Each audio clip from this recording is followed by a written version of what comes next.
नमस्कार, स्वागत है आपका। आपके साथ मैं हूं सुरभि तिवारी। तो बेधड़क में आज बात नोएडा फेज 2 में हुए हंगामे के बाद से जगह जगह पर जो तस्वीरें देखने को मिली, दरअसल सैलरी पर जो घमासान इस वक्त छिड़ा हुआ है, संग्राम छिड़ा हुआ है, उसको लेकर के हम बात करेंगे। नोएडा में सैलरी बढ़ाने की मांग पर फैक्ट्री कर्मचारियों का प्रदर्शन उग्र हो गया। 3 दिन से प्रदर्शन कर रहे कर्मचारी अचानक भड़क उठे। नोएडा फेज 2 इलाके में कई गाड़ियों में तोड़फोड़ और आगजनी की गई। पुलिस पर पथराव किया गया। नोएडा के अलग अलग इलाकों में कई घंटे तक बवाल हुआ। उग्र कर्मचारियों ने फैक्ट्रियों को निशाना बनाया, सड़कों को जाम कर दिया। हालात बिगड़ने लगे तो पुलिस ने आंसू गैस के गोले तक दागे। हल्का बल प्रयोग भी किया गया प्रदर्शनकारियों को खदेड़ने के लिए, लेकिन फैक्ट्री कर्मचारी अपनी मांगों पर अड़े रहे। कर्मचारियों की मांग यह है कि न्यूनतम वेतन बढ़ा करके 26,000 रुपए प्रति महीना किया जाए। ठेकेदारों की मनमानी और शोषण पर रोक लगे। 10 से 12 घंटे काम के बदले उचित ओवरटाइम मिले। कर्मचारियों की इन मांगों को पूरा करने का आश्वासन प्रशासन ने दिया। इधर सरकार ने भी इस पूरे विवाद को सुलझाने के लिए हाई लेवल कमेटी गठित की। वहीं यूपी के मुख्यमंत्री योगी आदित्यनाथ ने फैक्ट्री मालिकों से यह अपील की कि वो कर्मचारियों से सीधे संवाद करें, लेकिन इस पूरे विवाद को लेकर सरकार की मंशा पर भी सवाल खड़े हो रहे हैं। समाजवादी पार्टी के अध्यक्ष अखिलेश यादव ने आरोप लगाया कि सरकार ने कर्मचारियों की बात नहीं सुनी, उनकी मांगों पर गौर नहीं किया, जिसका नतीजा हुआ कि कर्मचारी सड़कों पर उतरने को मजबूर हो गए। हालांकि सियासत के बीच सवाल यह भी कि प्रदर्शन तो 3 दिन से हो रहा था, लेकिन अचानक हिंसा कैसे भड़की? क्या कर्मचारियों को भड़काया गया? क्या कोई बड़ी साजिश हुई? आज इसी मुद्दे पर होगी बात, लेकिन उससे पहले आपको दिखाते खास रिपोर्ट।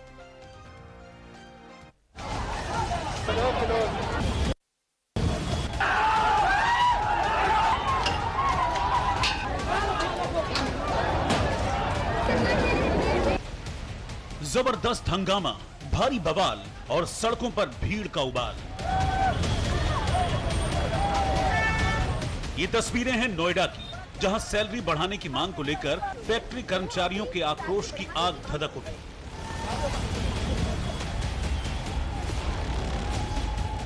फैक्ट्री कर्मचारियों का गुस्सा इस कदर फूटा कि नोएडा के फेज 2 इलाके में कई गाड़ियां फूंक दी गईं। तोड़फोड़ कर पुलिस की गाड़ी पलट दी गई। पुलिस कर्मियों ने रोका तो उन पर भी पत्थरबाजी की गई।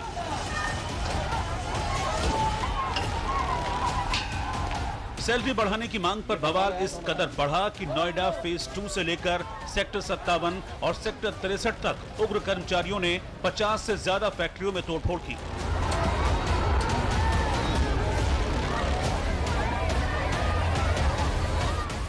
नोएडा फेज 2 में हालात बिगड़ने लगे तो पुलिस ने आंसू गैस के गोले दागकर हल्का बल प्रयोग किया और प्रदर्शनकारियों को खदेड़ा, लेकिन तनाव अभी भी बरकरार है। मैं इस वक्त नोएडा के फेज 2 में मौजूद हूँ, जहाँ पर सुबह उपद्रवियों ने आगजनी की घटना को अंजाम दिया। आप देख सकते हैं यहाँ पर जो वो वाहन है जो पूरी तरीके से यहाँ पर जो जलकर राख हो गए हैं, साथ ही यहाँ पर जो है ईंट पथराव का प्रयोग भी किया गया। आप मेरे पीछे देख सकते हैं यहाँ पर सुबह जो जिस तरीके से लगातार जो श्रमिक अपनी मांगों को लेकर अपनी अड़े रहे, उन्होंने इस चीज़ का प्रदर्शन किया। इस दौरान पुलिस की और श्रमिकों के बीच नोकझोंक हुई, लेकिन यहाँ पर एक बाजू वाहनों को आग के हवाले कर दिया है। साथ ही जो पुलिस की गाड़ी थी उसको कहीं ना कहीं आग के हवाले कर दिया है। करीब यहाँ से 5 से 6 ऐसे वाहन हैं जिनको आग के हवाले कर दिया है। श्रमिक लगातार अपनी मांगों को लेकर प्रदर्शन कर रहे थे, जिसके दौरान आज जो है यहाँ पर पुलिस की और श्रमिकों के बीच आपस में झड़प हुई और कहीं ना कहीं जो झड़प थी आगजनी में तब्दील हो गई। और नोएडा के सेक्टर 58 की बात करें, 59 की बात करें, 60 की बात करें, चाहे हम फेज 2 की बात करें, अभी भी नोएडा में कई ऐसी जगह हैं जहाँ पर अभी भी श्रमिक जो है श्रमिकों का प्रदर्शन लगातार जारी है। नोएडा में फैक्ट्री कर्मचारी सड़कों पर उतरकर प्रदर्शन कर रहे हैं। उनकी मांग है कि न्यूनतम वेतन बढ़ाकर 26,000 रुपए प्रति महीना किया जाए। 10 से 12 घंटे काम के बदले उचित ओवरटाइम मिले। महीने के निश्चित समय पर सीधे बैंक खाते में सैलरी मिले। ठेकेदारों की मनमानी और शोषण पर रोक लगे। इसके अलावा कैंटीन, पीने का पानी और साप्ताहिक अवकाश की भी इन लोगों की मांग है।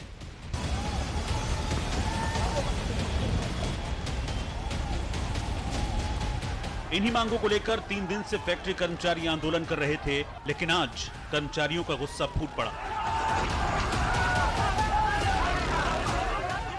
मेरठ हाईवे पे लगातार जो श्रमिक है लगातार सुबह से प्रोटेस्ट कर रहे हैं और आप साफ तौर पे देख सकते हैं कि ये दिल्ली मेरठ हाईवे है और ये पूरे तरीके से जाम है। एक प्रकार से जो ये श्रमिक वर्ग है वो लगातार प्रोटेस्ट कर रहे हैं। आप लोगों की मांग है हमारी सैलरी बढ़ाई जाए। सैलरी मिल रही है सर हमको 13,000 14,000 इतना मिल रही है सैलरी, इससे ज्यादा नहीं मिल रही। सर 3 राज्यों में बीजेपी सरकार है, 2 राज्यों में बढ़ सकती है, क्या यूपी में नहीं बढ़ सकती है सैलरी? हरियाणा में बढ़ गई है सर, दिल्ली में रेखा गुप्ता ने बढ़ा दिया, क्या योगी सीएम आदित्यनाथ नहीं सैलरी बढ़ा सकते? जब तक की मांगे पूरी नहीं होंगी तब तक ऐसे ही चलेगा। यूपी में पूरे नोएडा गाजियाबाद में रोज जाम होगा और रोज बस बैठेगी। सैलरी बढ़ाने की मांग पर फैक्ट्री कर्मचारियों ने आर पार का मन बना लिया। कर्मचारियों का यह आंदोलन नोएडा से लेकर गुरुग्राम और राजस्थान तक फैलने लगा। इस बीच प्रशासन ने कर्मचारियों को आश्वासन दिया कि ओवरटाइम का भुगतान दोगुनी दर से किया जाएगा। वेतन हर महीने की 10 तारीख के भीतर एकमुश्त भुगतान के जरिए किया जाएगा। सभी श्रमिकों को वेतन पर्ची अनिवार्य रूप से दी जाएगी। हर श्रमिक को साप्ताहिक अवकाश दिया जाएगा। रविवार को काम कराने पर दोगुना पेमेंट करना होगा। बोनस का भुगतान 30 नवंबर तक बैंक खातों में जाएगा। फैक्ट्रियों के बाहर सीसीटीवी कैमरे चालू हालत में रहेंगे।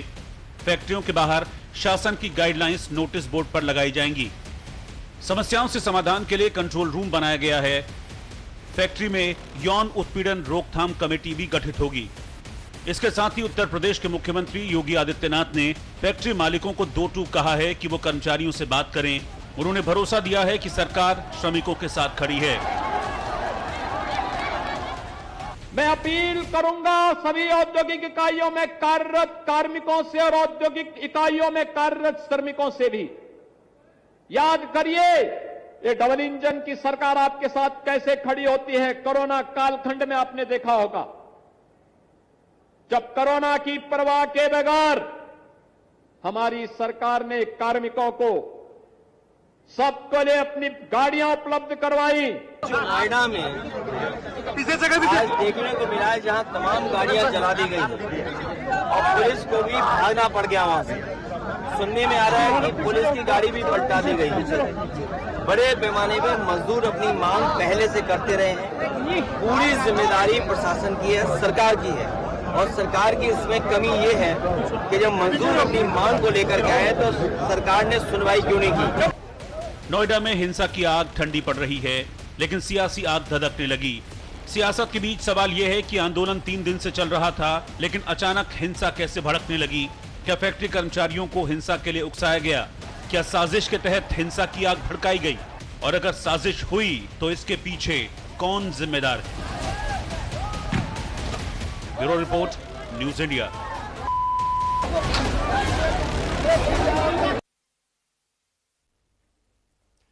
और अब चलिए अब हम मेहमानों का भी रुख कर लेते हैं और चर्चा की शुरुआत करते हैं। तो इस वक्त हमारे साथ रत्नेश मिश्रा जी, नेता बीजेपी से जुड़ चुके हैं, बहुत स्वागत है आपका। कपिल श्रीवास्तव, प्रवक्ता समाजवादी पार्टी से हमारे साथ जुड़ चुके हैं, बहुत स्वागत है आपका भी। सुशील गुर्जर, प्रधान सर्व कर्मचारी संघ हमारे साथ जुड़ चुके हैं, बहुत स्वागत है आपका भी। और आलोक वत्स, फैक्ट्री के मालिक है नोएडा से ही, वो भी हमारे साथ जुड़ चुके हैं। आप सभी का बहुत स्वागत एक बार फिर से। सबसे पहले मैं सुशील गुर्जर जी आपका रुख करना चाहूंगी, क्योंकि सर्व कर्मचारी संघ के प्रधान हैं आप, तो ऐसे में ये जानना बहुत जरूरी है कि क्या डिमांड्स है सर, और डिमांड अगर रखी जाती है तो उसे आराम से भी तो रखा जा सकता है सर। पब्लिक प्रॉपर्टी को डैमेज करके कहां तक इसे उचित ठहराया जाए? देखिए, बिल्कुल बात आपकी जायज है और एक थोड़ा आपको भी ये समझना पड़ेगा और कम से कम यहाँ जो आपके साथ जितने दर्शक हैं आपके साथ जुड़े उनको भी समझना पड़ेगा। ये आग है पेट की। अब आप ये देखिए, न्यूनतम वेतन की बात हम अगर कर रहे हैं तो न्यूनतम वेतन होता क्या है? न्यूनतम वेतन होता है सिर्फ इतना वेतन जिससे सिर्फ जिया जा सके। कोई अधिकतम वेतन की बात नहीं कर रहे, वो न्यूनतम वेतन की बात कर रहे। और दूसरी बात ये है कि ये कोई आज पहली बार नहीं हुआ कि आज ही ये मांग हुई है और आज ही मजदूर हमारे सड़कों पे आए हैं, कर्मचारी सड़कों पे आए हैं, ऐसा नहीं है। ये मांग लगातार उठ रही है, क्योंकि आज आप ये देखिए 12,000, 13,000, 14,000 में होता क्या है? किराया कमरे का भी अगर किराया लगा के चले 4 से 5 हजार रुपए तो एक आदमी कमरे का किराया दे रहा है। और ऊपर से तानाशाही कितनी हो रही है। आप भी देखिए, वहां जो व्यवस्था है ना पीने का पानी है, ना वो खाने की कोई इस तरीके की महस है। मतलब ऊपर से किस तरीके की तानाशाही करी जाती है फैक्ट्रियों के मजदूरों को, वो आप भली प्रकार से जान सकते हैं। क्योंकि जब से ये सरकार ये लेबर कोड लेके आई है, तब से इन्होंने तो मालिक को एक प्रकार से सीधी ही छूट दे दी है कि आप किस तरीके से चाहे मजदूरों को मारिए पीटिए, किसी तरीके से कर रहे हैं, अपने तरीके से वो लोग पूरा निचोड़ करने का काम कर रहे हैं। और आज ये जो मजदूरों की आप बात कर रहे हैं, ये मजदूर हमारे कर्मचारी लगातार मांग कर रहे हैं सैलरी की, लेकिन इनको सैलरी देने की बजाय ऊपर से इनको दबाया जाता है, इनकी मांग के ऊपर कोई ध्यान नहीं दिया जाता। इसलिए नारा भी हमेशा रहे हैं कि जब तक भूखा इंसान रहेगा धरती पे तूफान रहेगा। और ये पेट से ऊपर बड़ा कोई चीज नहीं है। अब ये पेट की लड़ाई है जो हमारी सड़कों पे आ चुकी है। सर, पेट की लड़ाई है, सड़कों पे आ चुकी है, ये बात भी समझ में आती है, लेकिन सर प्रोटेस्ट करने का एक तरीका होता है, इसलिए हम बार बार ये बात पूछ रहे हैं कि सर पब्लिक प्रॉपर्टी को डैमेज करना भी तो गलत हो जाता है। आप लोग अपनी मांगे रख रहे हैं, ये बात जब हरियाणा तक पहुंची तो हरियाणा में उसे लागू किया गया, लेकिन बातचीत के जरिए तो सर किसी समस्या का समाधान निकलता है। मेधा रूपम ने आश्वासन दिया, उस आश्वासन से भी आखिर ऐसा क्या हो गया कि आप लोग सर उस आश्वासन से भी संतुष्ट नहीं हुए? देखिए, एक चीज तो बिल्कुल ये जांच का भी विषय है। कोई ऐसा नहीं है कि हमारे जो कर्मचारी और मजदूर ये लगातार ये बीच में सब ने कोई इनसे काम किया है। ये शांतिप्रिय प्रोटेस्ट है। ऐसा भी हो सकता है जो ये जो गाड़ियां या कि जिस तरीके को कोई बाहर का भी आदमी हो सकते हैं। ऐसा नहीं है कि भाई ये बिल्कुल जानबूझ के कोई ना कोई काम ना हुआ है। हमेशा पहले भी ऐसा होता हुआ है, जब कोई आंदोलन हुआ है पहले से भी देखा गया है, कोई ना कोई शरारती तत्व भी बीच में रहता है। ये इस तरीके से नहीं है कि भाई आंदोलन किसी कोई मंशा थी कि भाई हम इस तरीके का कार्य किया जाए। ये ऐसा भी हो सकता है कोई ना कोई बाहर का आदमी एक प्रकार से उकसाने का काम करता हो, ऐसा भी हो सकता है। ठीक है, अब मैं आपके पास लौटूंगी। हमारे साथ आलोक वत्स जी भी जुड़े हुए हैं, एक फैक्ट्री के मालिक है वो भी। मैं आपसे जानना चाहूंगी सर कि जब इस तरीके के हिंसक प्रदर्शन आप देखते हैं और ये कहा जा रहा है कई लोगों की ओर से जब बातचीत की गई तो उनकी ओर से कहा गया कि पहले तो हमने शांतिपूर्ण प्रदर्शन करने की शुरुआत की, हम पर लाठियां भांजी गई, जिस वजह से हिंसक रूप ले लिया इस आंदोलन ने। यहां तक इस प्रदर्शन की जब बात कही गई तो लोगों की ओर से कहा जा रहा है कि हम एक्स्ट्रा क्या डिमांड कर रहे हैं, जो हमारा हक है वो हम मांग रख रहे हैं। सर, फैक्ट्री मालिकों को कहां समस्या आ रही है? अगर सरकार ने कहा है वेतन बढ़ाना है, सरकार की हर बात को अगर माना जाता है तो इस बात को नजरअंदाज क्यों किया जा रहा है?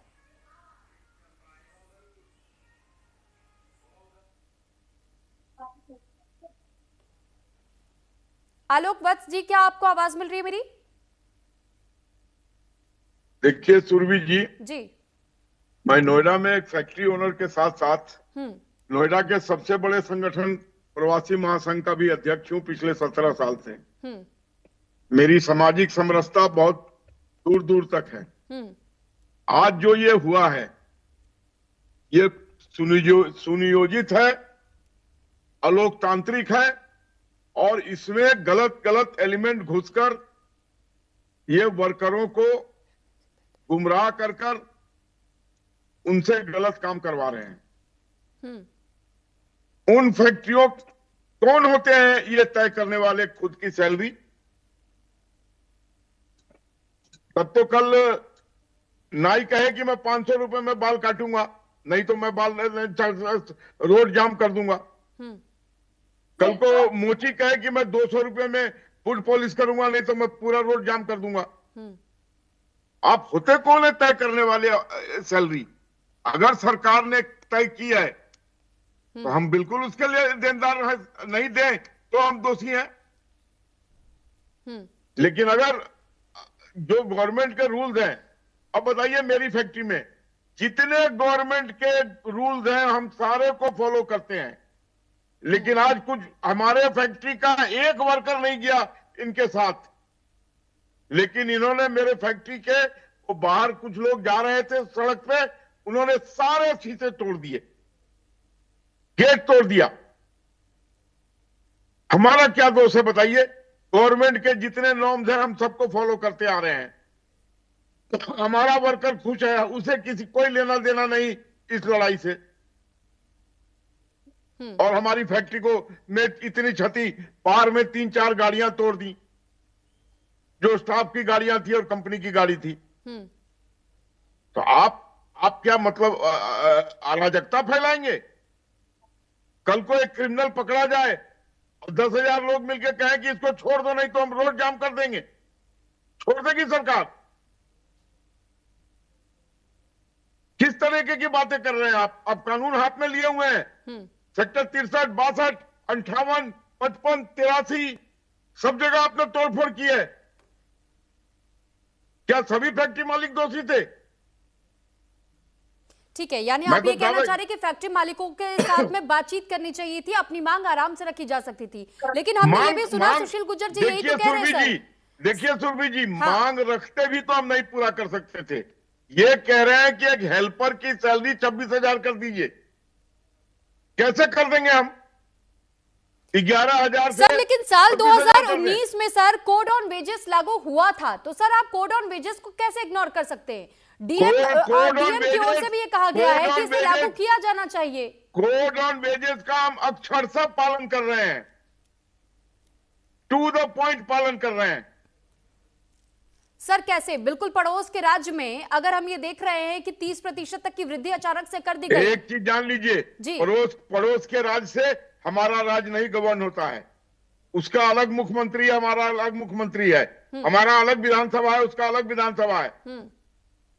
केजरीवाल जी ने दिल्ली में लागू किया, पूरी दिल्ली खाली हो गई, मुश्किल से उंगली पर गिनी हुई फैक्ट्रियां बची हैं दिल्ली में, सब वहां से पलायन कर गए। ठीक है, यानी आप ये कह रहे हैं कि आप लोगों पर वो लोड ज्यादा बढ़ जाएगा। ठीक है, बिल्कुल बढ़ जाएगा। ठीक है, मैं आपके पास अब लौटूंगी। अभी हम टैरिफ के लोड से निकल नहीं पाए हैं। हाँ, गैस की किल्लत से मजदूरों को झेलना पड़ रहा है। तो सर यही बात तो मजदूर भी कह रहे हैं कि हम अपने आर्थिक तौर पर हमारी मजबूरियां कौन सुनेगा, हमारी गुजर बसर कैसे हो रही है वो कौन देखेगा सुनेगा। अगर सिलेंडर महंगे हो रहे हैं तो सर ये तो उन गरीब परिवारों के लिए भी हो रहा है। इसमें फैक्ट्री ओनर का क्या दोष है? ठीक है, रत्नेश मिश्रा जी, अब देखिए फैक्ट्री मालिक से भी हमने सुन लिया, उनका तो ये कहना है कि भाई हमारा क्या दोष है। सर सरकार क्या कर रही है, इसको लेकर के बार बार सवाल पूछा जा रहा है। समाजवादी पार्टी के अध्यक्ष को भी हमने सुना, अखिलेश यादव, वो भी यही कह रहे हैं कि भाई सरकार क्या कर रही है। सुरभि जी, आपको और सभी साथी पैनलिस्टों को और देश की जनता को मेरी तरफ से जय श्री राम। देखिए सुरभि जी, उत्तर प्रदेश सरकार सदैव श्रमिकों के कल्याण के लिए काम करती है और हमने सदैव श्रमिकों के कल्याण को और उनकी सुविधाओं को अपने प्राथमिकता में रखा है। और अभी जो भी इसीलिए हमने अभी पिछले माह में फरवरी मार्च के बीच में हमने उत्तर प्रदेश आउटसोर्सिंग निगम का गठन किया है और हमने आउटसोर्सिंग कर्मचारियों के वेतनमान में भी वृद्धि की है। और अगर आप नोएडा के घटनाक्रम की बात करें तो देखिए, जब सरकार के संज्ञान में ये घटनाक्रम आया है उसके बाद से श्रम विभाग की एक उच्च स्तरीय कमेटी का गठन भी किया गया है जो श्रमिकों और फैक्ट्री मालिकों के बीच एक बातचीत करके इस समस्या का एक हल निकालने का काम करेगी। और अभी जो इनकी मांग थी कि भाई समय पे वेतन का भुगतान नहीं किया जाता है या जो ओवर टाइम का भुगतान नहीं किया जाता, तो उसके लिए भी नोएडा प्रशासन ने एक पूरी एडवाइजरी जारी की है कि भाई 10 तारीख तक आपको अनिवार्य रूप से वेतन का भुगतान कर देना है, ओवर टाइम का दुगना भुगतान आपको करना है। उसके बाद अगर आप साप्ताहिक छुट्टी देंगे, अगर छुट्टी वाले दिन अगर आप काम कराते हैं तो उसका दोगुना पेमेंट आपको देना है। और फैक्ट्री मालिकों को इस निर्णय से अवगत करा दिया गया। अब देखिए, फैक्ट्री मालिकों की अगर जहां तक बात की जाए तो कोई भी फैक्ट्री मालिक वो जो न्यूनतम वेतन निर्धारित है उत्तर प्रदेश में, जो अकुशल श्रमिक के लिए 13,224, अर्ध कुशल श्रमिक के लिए 14,521 और कुशल श्रमिक के लिए 16,121 रुपए है। अगर इससे नीचे कोई दे रहा है तो आपको शिकायत करनी चाहिए उसकी, आप शिकायत करिए। अगर आप शासन को और श्रम विभाग को इसके साथ से देते हैं कि हमें न्यूनतम वेतन से कम वेतन दिया जा रहा, तो फैक्ट्री मालिक के खिलाफ निस्संदेह कार्रवाई की जाएगी और आपके वेतन का भुगतान कराया जाएगा। लेकिन अगर आप इस प्रकार की मांगे करते हुए आप सड़क पर आएंगे, आप लॉ एंड ऑर्डर डिस्टर्ब करेंगे, आप कानून व्यवस्था को चैलेंज करेंगे, तो भाई आप भी विधि और संविधान से बंधे हुए हैं, आपको भी अपने अधिकार एक आधिकारिक क्षेत्र में रहकर ही मांगे जा सकते हैं। और जहां तक रही जो कर्मचारी संघ के व्यक्ति कह रहे हैं, तो देखिए एक चीज तो मैं स्पष्ट हूं सुरभि जी कि आपका चैनल है और आपके चैनल में एंकर और टिकर पर बैठने वाले का वेतन एक समान नहीं हो सकता। दोनों की योग्यता के आधार पर वेतन निर्धारित हो। सर तो स्किल्ड व्यक्ति अनस्किल्ड जो- के आधार पर भी अगर सर वेतन तय होता है तो यही तो पूछा जा रहा है कि दिल्ली में और हरियाणा, जो कि दोनों अगल बगल लगते हैं सर उत्तर प्रदेश से, अगर इन दो जगहों पर वेतन ज्यादा है तो फिर यह उत्तर प्रदेश में क्यों नहीं हो पा रहा है? सर आप उतना ही काम जितना हरियाणा की लेबर से करा रहे, उतना ही काम आप उत्तर प्रदेश की लेबर से भी तो करवा रहे हैं सर, उनकी भी तो सोच लीजिए। तो ये पहले से तय क्यों? अगर 2019 में कोड ऑफ वेजेस लागू होता है तो वो धरातल पर क्यों नहीं लागू हुआ सर? सुरभि जी आपको एक चीज पता है, उत्तर प्रदेश में जो नेशनल लेवल पर कोड ऑफ वेजेस लागू है, उसका दूसरा सबसे ज्यादा हाईएस्ट देने वाला स्टेट है कोड ऑफ वेजेस में उत्तर प्रदेश। अगर हम श्रमिकों के बिल्कुल साथ हैं, श्रमिकों की समस्याएं भी हमारे लिए प्राथमिकता में है, लेकिन ऐसे निर्णय नहीं लिए जा सकते जिससे फैक्ट्रियां ही छोड़ के भाग जाए। जब फैक्ट्रियां रहेंगी ही नहीं तो आप रोजगार पाएंगे कहां? और रोजगार का निर्धारण अभी जो फैक्ट्री मालिक आलोक वर्ष की बात से मैं सुरभि जी बिल्कुल संबद्ध हूं कि कल को नाई कह देगा कि मैं 1500 लूंगा तब भी बाल काटूंगा, तो ऐसे तो लोग घर पे बाल काट लिया करेंगे, कहेंगे भैया खुद ही काट लो, किसके पास है 1500? तो एक योग्यता के आधार पर वेतन निर्धारित होता। अगर जो सरकारी नियमावली है, सरकारी जो प्रावधान है, जो श्रम विभाग के जो प्रावधान है, अगर उनका पालन नहीं किया जा रहा है तो आप सरकार से बातचीत करते, आप प्रशासन से बातचीत करते, आप श्रम विभाग से बातचीत करते, आपके पक्ष में अगर ना निर्णय लिए जाते तब आप आते। हम लड़ाई संवैधानिक तौर पे लड़ते हैं, अराजकता फैलाकर आप अपने अधिकार नहीं मांग सकते। आप अपने आप को ये बता देंगे कि आप अराजक तत्व हैं, आपकी जो मांगे होंगी वो उस दंगे में, उस फसाद में दब जाएंगी। सुरभि जी आप अपनी बात की शांतिपूर्ण तरीके से कह सकते हैं, हंगामा और बवाल करके नहीं कह सकते। ठीक है, अब मैं समाजवादी पार्टी के प्रवक्ता कपिल श्रीवास्तव जी आपका रुख कर रही हूं। सर बीजेपी ने भी ये क्लियर कर दिया और हमने अभी सुना कि जब हम नोएडा के एक फैक्ट्री मालिक से यानी आलोक वर्ष जी से भी हम बात कर रहे थे तो उनका भी ये कहना है कि इसमें फैक्ट्री मालिकों का क्या दोष है। और आप दिल्ली की बात करते हैं, दिल्ली में जब ये इस तरीके के नियम लागू हुए तो वो हमने देखा कि किस तरीके से दिल्ली में कई फैक्ट्रियों पर ताले पड़ गए। जब उनके बस की नहीं है या इतना प्रॉफिट उनके पास नहीं आ रहे, वो अचानक से इतना बूस्ट कैसे दे दे, कैसे हाइक कर दे? हरियाणा में क्या हुआ, हरियाणा की ग्रोथ कितनी है, कितनी कैपेसिटी है, ये उस पर निर्भर करता है। लेकिन दूसरी तरफ जब ये कह दिया जाए कि भाई सरकार क्या कर रही है, सरकार क्या कर रही है, सर कैसे मुमकिन हो पाएगा? तो रवि जी, पहली बात तो ये कि आलोक वर्ष जी भारतीय जनता पार्टी के एक बेहतरीन नेता भी हैं, केवल वो फैक्ट्री के मालिक ही नहीं है जी। और दूसरी चीज वो ये कह रहे थे, हमें ताज्जुब हुआ कि वो कौन होते हैं न्यूनतम वेतन अपना निर्धारित करने वाले। उन्होंने वेतन निर्धारित नहीं किया है, उन्होंने मांग की है कि हमारा इतना कर दिया जाए। पहली चीज तो ये क्लियर कर लीजिए। दूसरा, आपको मैक्सिमम एंड रिटेल प्राइस तय करने का अधिकार कौन देता है? आप अपने उत्पाद का मैक्सिमम एंड रिटेल प्राइस तय कर देंगे, लेकिन किसान अपनी उत्पाद का नहीं कर पाएगा, एमएसपी भी आप गारंटी नहीं देंगे। और मजदूरों को आप कह रहे हैं कि हम तो न्यूनतम वेतन दे रहे हैं। भाई किस समय का एक्ट है जिस समय यह प्रावधान हुआ है? हर वर्ष रिन्यूअल के लिए उसमें लिखा हुआ है, उसके क्लॉज को पढ़ लीजिए। आपकी समितियों की बैठक क्यों नहीं हो रही है? और यह तो पूरे देश पर लागू है ना श्रम कानून। और श्रम कानून मुझे आप बता दो, जब हरियाणा में हो सकता है, दिल्ली में हो सकता है, तो उत्तर प्रदेश में क्यों नहीं होना चाहिए? और दूसरा, मांग रखने का अधिकार तो श्रमिकों के पास है ही, और श्रमिकों ने मांग रखी है। जब उनकी मांग पर कोई कमेटी तक गठित नहीं हुई, कोई सुनवाई नहीं हुई, तो उन्हें आंदोलित होना पड़ा। अब रह गई बात ये कि इसके बीच में जो श्रमिकों और मिल मालिकों के बीच में अगर निगोशिएशंस नहीं हुई और अराजकता का माहौल बना, तो इसके लिए तो हम स्पष्ट कहते हैं कि सरकार एक कमेटी का गठन करे जिसकी गलती है, क्योंकि आंदोलन शांति प्रिय होना चाहिए। समाजवादी पार्टी शांतिप्रिय आंदोलन के पक्ष में है और ये लोकतंत्र हमारा संवैधानिक अधिकार है कि आप आंदोलन कर सकते हैं, लेकिन एक दायरा उसका सीमित है। और अगर इसमें कोई षड्यंत्र है, कोई व्यक्ति जाकर के इसके अंदर जानबूझ के उग्र किया है, तो ऐसे लोगों को जेल के सलाखों के पीछे भी होना चाहिए। लेकिन मैं एक बात ये पूछना चाहता हूं कि योगी आदित्यनाथ जी कोरोना काल तक याद दिला रहे थे तो हम ये कह रहे हैं कि योगी आदित्यनाथ जी की सरकार कह दी है कि हम उत्तर प्रदेश की जीडीपी पूरे भारत में नंबर 1 पे है। प्रति व्यक्ति आय हम बहुत ज्यादा बढ़ गए। हमारे यहाँ बेरोजगारी का कोई संकट नहीं है। हमारे यहाँ 9,12,000 करोड़ रुपए का बजट देते हैं। मजदूरों के लिए कितना बजट दिया, ये भी आप बताइए।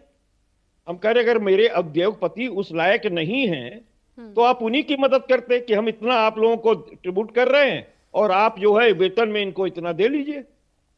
भाई मिल मालिकों को आप अधिकार देते हैं कि आप अपना एमएसपी तय कर लो, एमएसपी तय कर लीजिए। आप ये अधिकार दे रहे हैं उनको कि बकायदा जो है आप उनका शोषण कर लीजिए, क्योंकि एकदम स्पष्ट कर दिया है कि 300 से ज्यादा का होगा तभी उन पर जो है वो आंदोलन के वो कर्मचारी हो सकते हैं, उनका पीएफ फंड कटेगा और तमाम सुविधाएं दी जाएंगी। सर तो मुख्यमंत्री ने तो इस बात का समर्थन किया है। मुख्यमंत्री तो ये भी कह रहे हैं कि इसमें जानबूझ करके, क्योंकि अभी चुनाव है तो कुछ लोगों ने अराजकता करने की कोशिश की है और जिन लोगों ने अराजकता की है उनके खिलाफ कार्रवाई होगी। देखिए, सबसे पहली चीज तो आपको ये बता दें कि आज श्रमिक संघ के नेता भी बैठे हुए हैं और वो श्रमिकों के नेता हैं, किसी अन्य दल के नेता नहीं है, ना भाजपा के, ना सपा के, न कांग्रेस के, न बसपा के। उनसे पूछिए कि कितने दिनों से ये मांग कर रहे थे और फिर सरकार के कान पे जूं क्यों नहीं रेंग रही थी कि उनको आंदोलन के लिए आना पड़ा। ये जो समिति आज इन्होंने गठन किया, ये पहले क्यों नहीं गठित कर दिया था? क्यों नहीं निगोशिएशंस जो हैं वो कह रहे हैं कि डायरेक्ट जो है मिल मालिक अपने श्रमिकों से करें? क्यों करें? जब न्यूनतम वेतन अधिनियम आप लेकर के आ रहे हो तो तय करने के लिए आप डायरेक्ट दोनों को बैठा रहे हो, आप अपने कर्तव्य से भाग रहे हो। इसके मतलब सरकार अपने कर्तव्य से भाग रही है और दोनों तरफ जो है वो ऐसे ही छोड़ देना चाहती है कि जो जीत के आएगा वो हमारा हो जाएगा। तो ऐसे काम नहीं चलेगा। और मैं कह रहा हूं आप सरकार में हैं, आप आरोप लगाएंगे, आप कार्रवाई कीजिए। जिन लोगों ने उकसाया है, जिन लोगों ने भड़काया है, आपके पास अगर एविडेंसेस हैं, इनको गिरफ्तारी कीजिए, उनको जेल भेजिए। 50 गिरफ्तारी अब तक हो चुकी है, कई लोगों को और भी उनकी भी धरपकड़ जारी है सर, क्योंकि पब्लिक प्रॉपर्टी को डैमेज करने का अधिकार किसी को नहीं है। बिल्कुल नहीं है, और बल्कि उनसे वसूल भी करना चाहिए जी। लेकिन हम तो इस बात को कह रहे हैं कि अगर कोई षड्यंत्र किया है या उनका इशारा किसी राजनीतिक दल की तरफ है तो इशारा मत करो, जेल के अंदर भरो। आप खुद ही सरकार हो, अब आप आरोप लगाओगे, आपको आरोप लगाने का अधिकार नहीं है। सारी एजेंसीज आपके साथ हैं, आप काम कीजिए। ठीक है सुशील गुर्जर जी, अब मैं आपसे भी समझना चाहूंगी सर, ये सिचुएशन हम कब तक देखेंगे? आखिर ये मांगे अगर पूरे होने में समय लगता है, या अगर ये कहा जा रहा है सर, आश्वासन आप लोगों से दिया जा रहा है कि सब कुछ ठीक हो जाएगा, थोड़ा सा धैर्य रखिए, तो सर थोड़ा सा धैर्य तो रख सकते थे। मेधा रूपम ने बीते रविवार को ही तो अपनी ये तमाम बातें कही थी, तो वो भरोसा क्यों नहीं हो पा रहा है सर? देखिए, मैं ये कहना चाहता हूं, अभी ऑन रिकॉर्ड अभी जो ये मालिक साहब बैठे हैं यहाँ, इनकी भाषा आपने समझ ली, एक प्रकार से गुंडई भाषा सीधे तौर पे अभी ये कह रही है कौन होते हैं। मतलब आप ये देखिए, ट्रेड एक्ट 1947 औद्योगिक विवाद नियम और 1926 ये क्या हमें अधिकार नहीं देता क्या कि हम अपनी मांग को, अपनी बात को शांतिपूर्ण तरीके से रखा जाए? और ये अभी आप देखिए, हरियाणा में रिफाइनरी थी, रिफाइनरी में भी हमारे वहां मजदूरों ने जब ये मांग करी, वहां सैलरी की बात थी, पीएफ की बात थी, एसआई की बात थी, तो वहां भी तो बातचीत हुई थी। अभी नोएडा में भी लगातार जब यह मांगे चल रही थी, क्या इन मालिकों को ये नहीं हमारे से समझ आ रहा था कि भाई इतने दिन से मांग कर रहे हैं, इनके साथ कोई बातचीत करी जाए? इन्होंने लगातार इग्नोर कर रहे हैं, कोई बातचीत तक नहीं ये लोग कर रहे हैं। ऊपर से हमारे साथ गुंडई भाषा में ये लोग बात कर रहे हैं, बुलाने का कोई बातचीत ही नहीं कर रहे। अभी तो इन्होंने कमेटियां तक बना दी। इतने दिन से मांग कर रहे हैं हमारे कर्मचारी कि हमारे यहाँ से इतना काम नहीं चल रहा, आप कहीं ना कहीं हमारे ऊपर बातचीत करें, बैठ के हम लोग बातचीत करना चाहते हैं, लेकिन कोई बात ही नहीं कर पा रहा था उस तरीके की। लगातार यहां तक कि कर्मचारियों को बाहर निकालने की धमकियां दी जा रही थी। उनको ये कहा जा रहा था कि आप अगर इस तरीके से एजिटेशन अगर करोगे तो हम आपको यहां से निकाल देंगे। इस तरीके की धमकियां लगातार हमारे पास आ रही थी धमकियां। तो आप ये देखिए ना, वो कैसे काम चलेगा। बताइए, हम ये कहना चाहते हैं, आज पूरे देश में मजदूर सिर्फ अपनी मजदूरी कर रहे हैं, हमें किसी पॉलिटिकल या राजनेताओं से हमें कोई मतलब नहीं। हम आज आपके पास ऑन रिकॉर्ड ये कह सकते हैं, तमाम पॉलिटिकल पार्टियां हमेशा सब शोषणकारी हैं।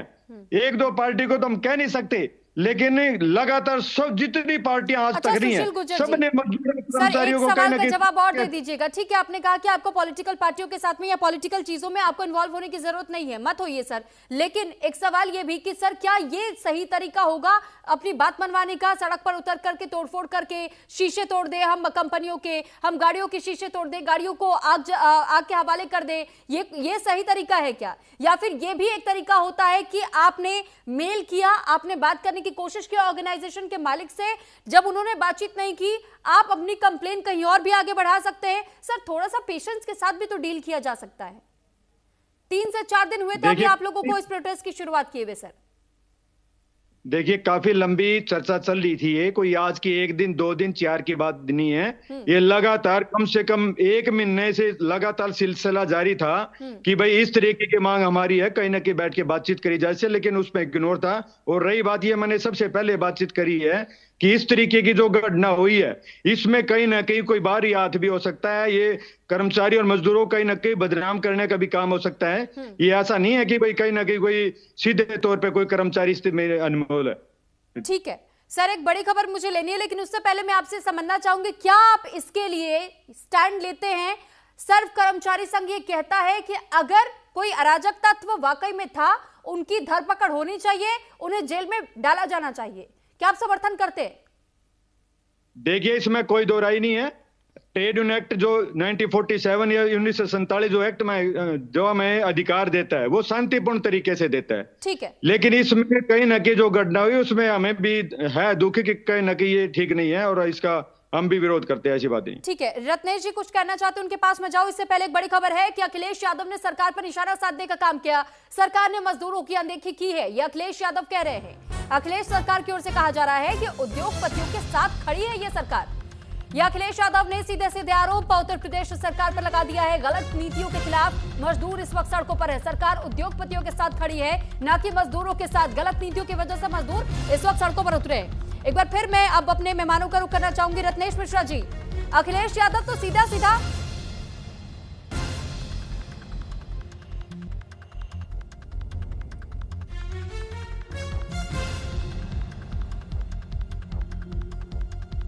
अखिलेश यादव की ओर से क्या कुछ कहा गया है, पहले वो सुना देते हैं। हाल ही में भारतीय जनता पार्टी उद्योगपतियों के साथ खड़ी दिखाई दे रही है। उन्होंने उद्योगपतियों का एटीएम नोएडा में लगवा दिया और उसका परिणाम ये हुआ कि मजदूरों की अनदेखी हुई। अगर मजदूरों के हक अधिकार और उनके सम्मान का अगर पड़ोसी राज्य में ज्यादा उनको लाभ मिल रहा होगा, ज्यादा सहूलियत होगी, तो स्वाभाविक है कि मजदूर सड़क पे आएगा। और उसी का परिणाम यह है कि भारतीय जनता पार्टी के गलत फैसले, गलत नीति और कुछ लोगों को, कुछ उद्योगपति, कुछ कारोबारियों को इतना बड़ा बना दें, उसका परिणाम आज आपको देखने को मिला। हाल ही में भारतीय जनता पार्टी अब एक बार फिर हम मेहमानों का रुख करते हैं। रत्नेश मिश्रा जी, आपसे यही सवाल है कि अभी अखिलेश यादव को आपने सुना और वो तो सीधे सीधे कह रहे हैं कि भाई ये तो सरकार ने उद्योगपतियों का साथ देने की शुरुआत कर दी है, वो उनके साथ खड़ी है, वो मजदूरों का कैसे सोचेगी? मजदूरों का सोच ही नहीं रही है, उनकी नीतियां ऐसी है कि वो सिर्फ उद्योगपतियों का समर्थन कर रहे हैं।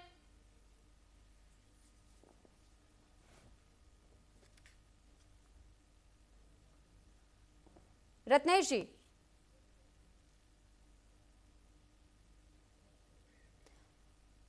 चलिए ठीक है, उन तक शायद मेरी आवाज नहीं पहुंच पा रही है। इस बीच में आलोक मेरी आवाज जा रही है आपको? जी आ रही है सर, बोल लीजिए। जी देखिए सुरभि जी, अभी अखिलेश यादव जी ने जो कहा, तो अखिलेश यादव के बयान से तो ये निकल के आता है कि अखिलेश यादव कभी उद्योगपतियों के साथ नहीं रहे। ये बात अलग है कि उनके पिताजी के साथ और समाजवादी पार्टी के दिवंगत नेता मुलायम सिंह यादव जी के साथ एक उद्योगपति अमर सिंह हरदम चिपके रहते थे। समाजवादी पार्टी ने अमर सिंह को कभी कोई संरक्षण नहीं दिया। समाजवादी पार्टी ने सुब्रत राय सहारा और सहारा ग्रुप को कभी कोई संरक्षण नहीं दिया था। बस उनके मालिकों को उनके पिताजी अपने पास बैठा के रखते। क्या किसी उद्योगपति को आपने देखा है कि वो योगी आदित्यनाथ जी के साथ चिपक के चलता, उन्हीं के साथ रहता हो 24/7? क्या आपने कभी देखा है किसी उद्योगपति को कि वो मुख्यमंत्री के पारिवारिक मामलों तक में दखल करता हो? इन्हीं अखिलेश यादव जी को क्या कहते हैं, अमर सिंह जी ने ऑन रिकॉर्ड बोला कि अखिलेश यादव को पाला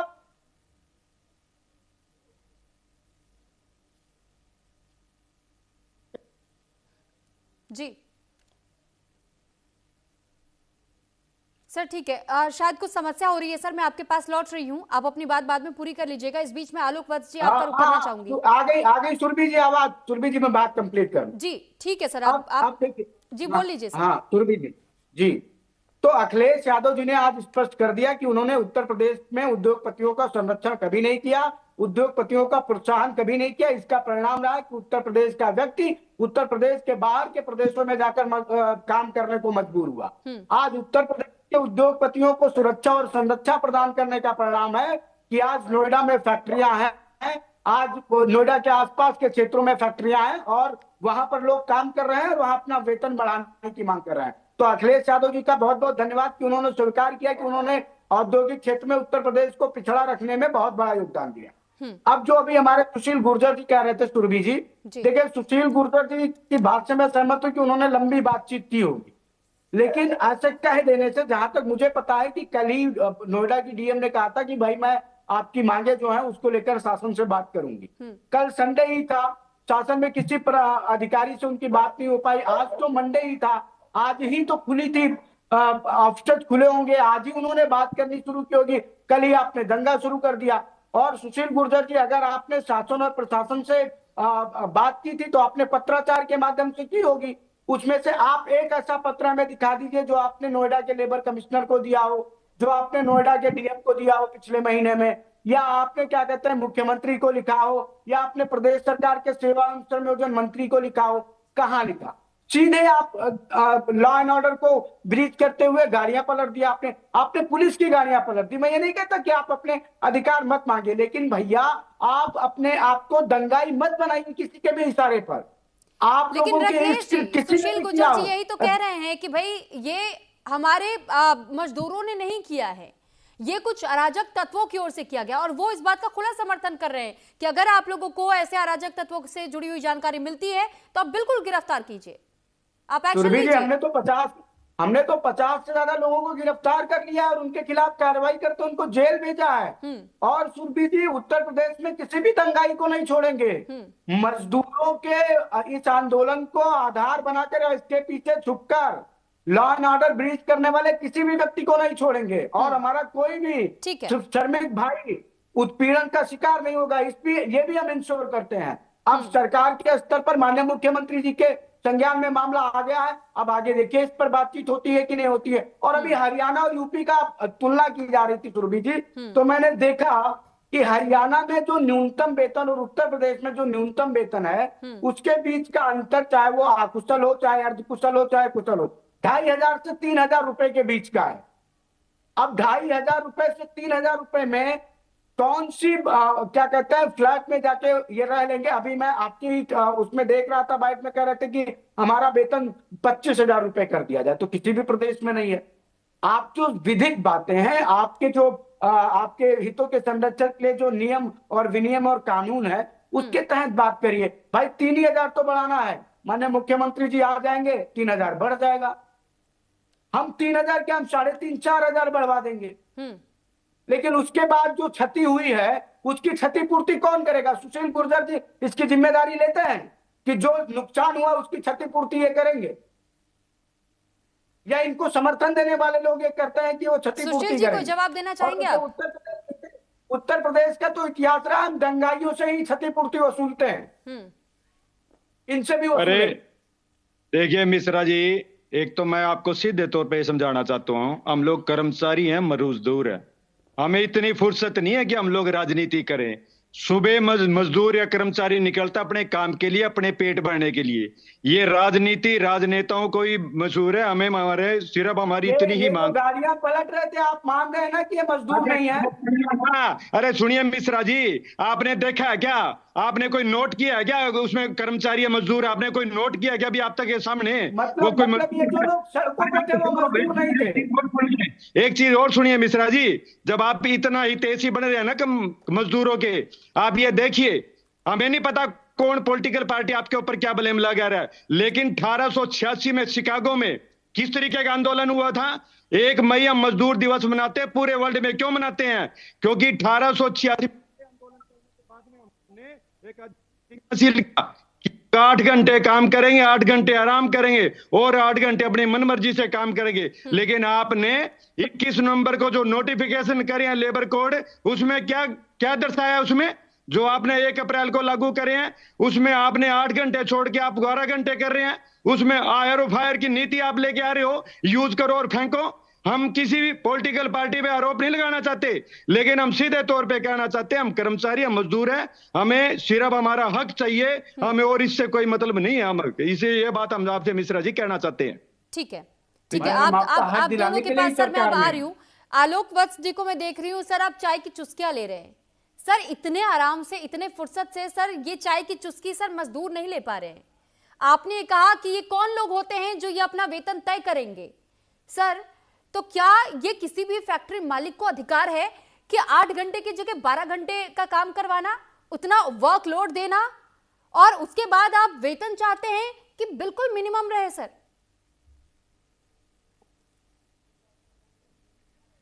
सर ऑडियो अनम्यूट कर लीजिए। ये जितने लोग बैठे हैं ना जी, इनसे बड़ा संगठन चलाता हूं नोएडा में जी, और सब लोग जानते हैं। आज मैं मालिक बन के बैठ गया हूं तो मेरी बैटिंग की क्षमता कम हो गई है। कपीस भाई ठीक कर रहे थे कि हम लोग मिलते थे बीजेपी के प्रवक्ता के तौर पर। इन सबसे बड़ा संगठन मैं चलाता हूं नोएडा में। हाँ। मेरी फैक्ट्री के अंदर से एक मजदूर निकाल के दिखा दें, 3700 आदमी है मेरे पास भी जो इनके साथ खड़ा हो जाए किसी बात के लिए, क्योंकि सारी जितनी भी गवर्नमेंट के रूल्स हैं सबका अक्षर से पालन करता हूं। लेकिन मेरी फैक्ट्री का सारा शीशा तोड़ दिया। क्या गलती थी मेरी? क्या मेरे मजदूरों की गलती थी जो उनके साथ नहीं होना चाहता था? 4-5 गाड़ियां तोड़ दी बाहर में। सर सीसीटीवी लगा होगा, कर लीजिएगा क्या? आलोक वत्स जी सीसीटीवी लगा है सर? सुरभि जी सुनिए, सीसीटीवी हैंडओवर कीजिए पुलिस को। सुरभि जी सर लेकिन आप इस बात से तो इनकार नहीं कर सकते सर, साल 1996 में 178 रुपए प्रतिदिन के हिसाब से तय किया गया था। 2026 आ गया सर, 2026 तक सर ये रकम बदली नहीं है और स्टेट वाइज है सर, ये नेशनल लेबर फोर्स के हिसाब से काम नहीं करती है सर। आपको कोई नॉलेज नहीं है जिस बारे में आप बात कर रही हैं। हर साल बढ़ के आता है 2 बार। आप दे दीजिए नॉलेज सर, आप दे दीजिए।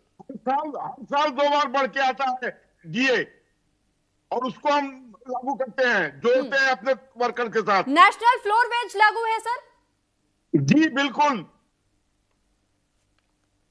ये अराजक तत्व ये मिलके खुद से तय करना चाहते हैं।